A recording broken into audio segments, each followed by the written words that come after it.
Alright everyone, welcome back again to HB Cars. Aaron here again, with more from the preseason test at Jerez. Today was day 4, the final day of the test. Again,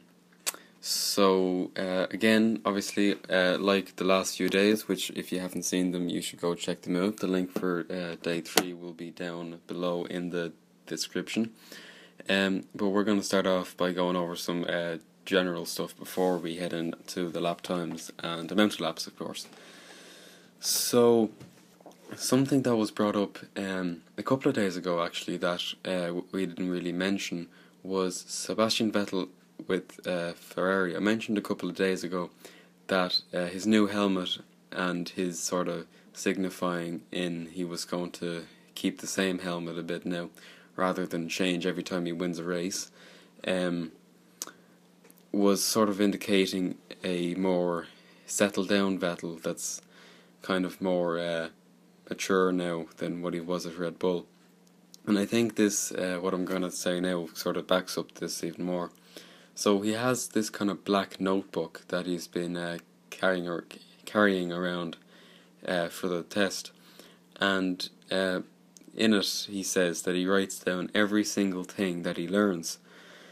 So every piece of data from the car, or anything that anyone tells him that he thinks is important, he puts down into that book. And then at the end of the day, when he goes back to his room, he transfers it all to his computer. So this kind of, I think that kind of shows how kind of motivated he is now, and encouraged to really try his best and push himself in every way that he feels he can, to sort of extract the best out of his time at Ferrari, and hopefully return them to their former glory. Also, a kind of unrelated matter to the test, Marussia this morning kind of came out and said something about they're close to leaving administration, and they could be back in F1 for 2015. Now, I really can't see that happening because, well, they've sold everything that they have to Haas, and everyone is being made redundant now. I know everyone can come back and all, but that just, I don't think will happen. I mean, Marussia, they came in, they gave it a shot, and nothing happened. And if they come back, like nothing else, like all they got was 2 points, and like it wasn't really paying off for them to be in F1. So I really can't see that happening. And then going back now to Jerez, just a note on the conditions of the track. It was damp at the start of the day, but then it dried up to perfectly dry, and we got some good lap times in.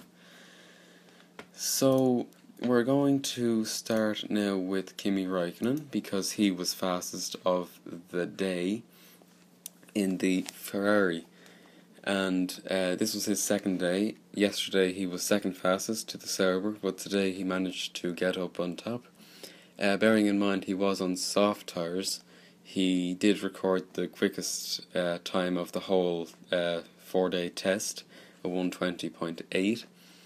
This was only 1/10 quicker than what his teammate Sebastian Vettel managed on day 2, but Vettel was on the medium tyres, which of course would be a bit slower.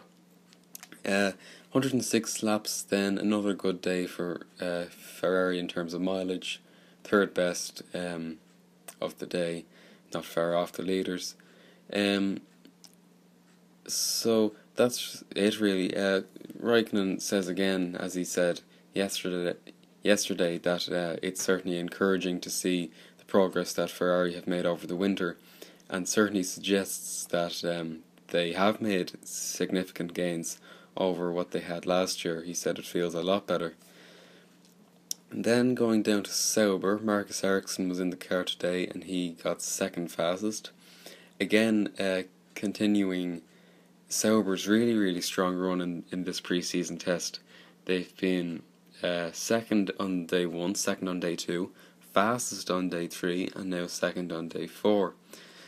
And this, of course, they have the Ferrari engine, and a Ferrari engine, I mean, on every day of the 4-day test, both first and second spots were Ferrari engines. They have always been at the top of the times, which, as I said yesterday, I think, indicates that they feel they have a reliable enough engine, and that they are happy with how reliable it is, and they're happy to go straight into the testing the speed and working on setup and doing everything else to make the car go quicker, which is an encouraging sign and boosts their chances anyway towards the sort of Mercedes big battle that they have on their hands.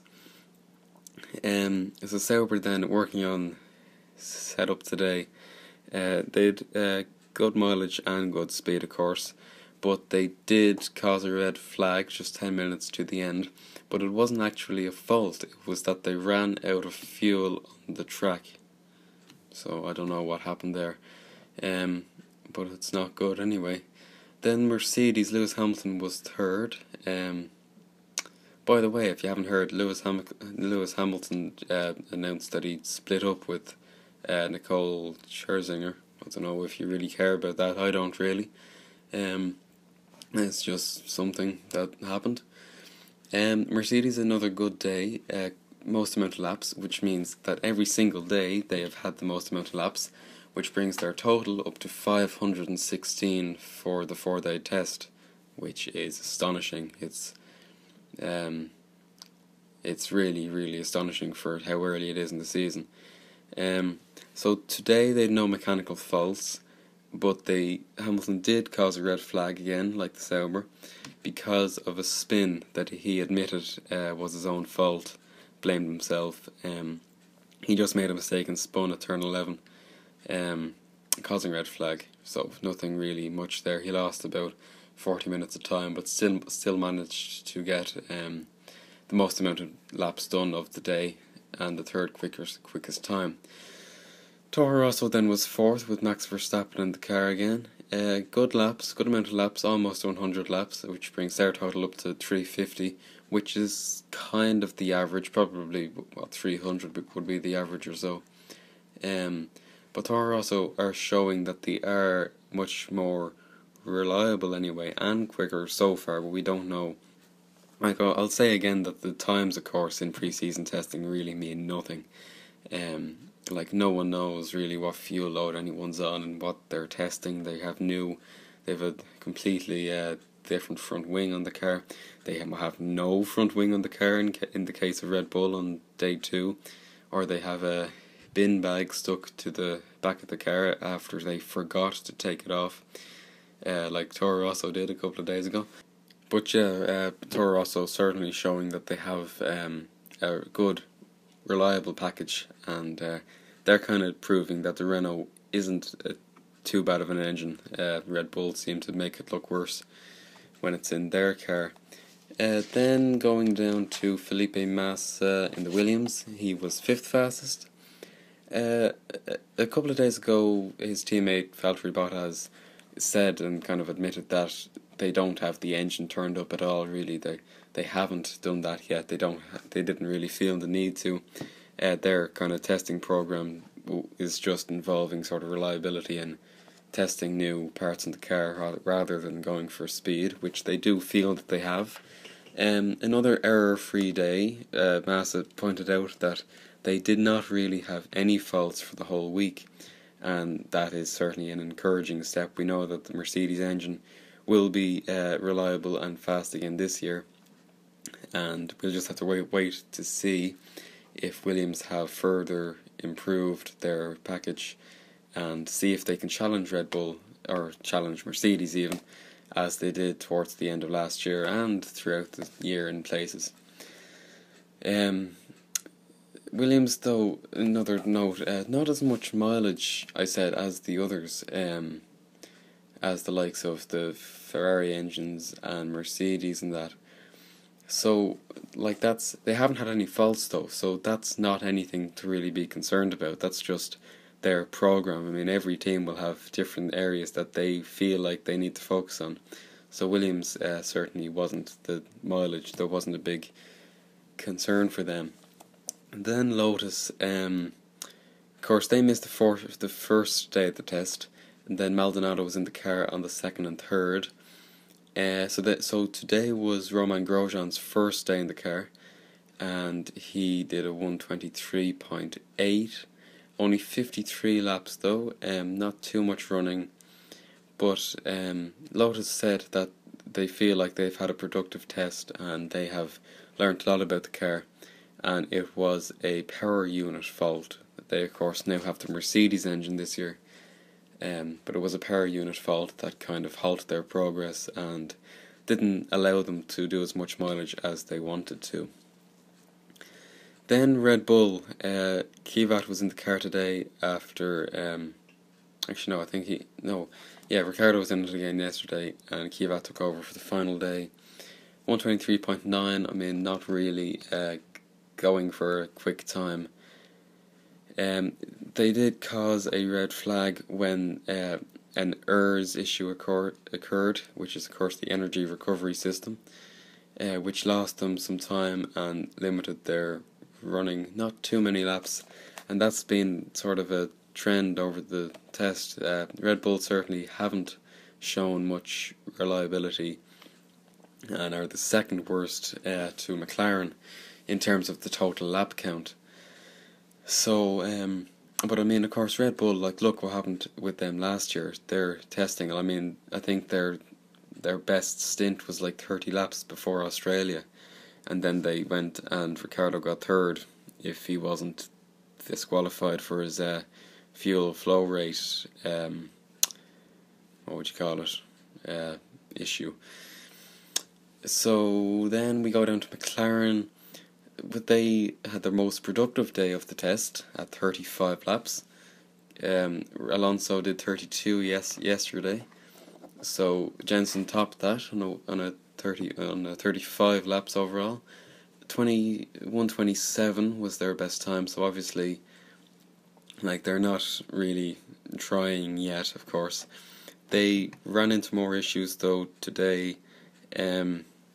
They had an oil level issue, which I don't really understand. An oil level issue, I don't know if it was an oil leak. They just said it was an oil level issue. And then they also had a fuel pump issue, which may have been related, I don't know. But McLaren certainly, with the most amount of laps to do, 79 laps, is less than a sixth of what Mercedes have done over the 4 days, and certainly shows that both Honda and McLaren have a hell of a lot more work left to do back in Woking and in Japan to get that car competitive and reliable. So that's it for day 4. You should go back and look over the other days if you haven't seen them. In a couple of days I'll make another one going over kind of recapping the whole test as a whole, and like talking about who looks strong, who looks weak, and all that kind of fun stuff.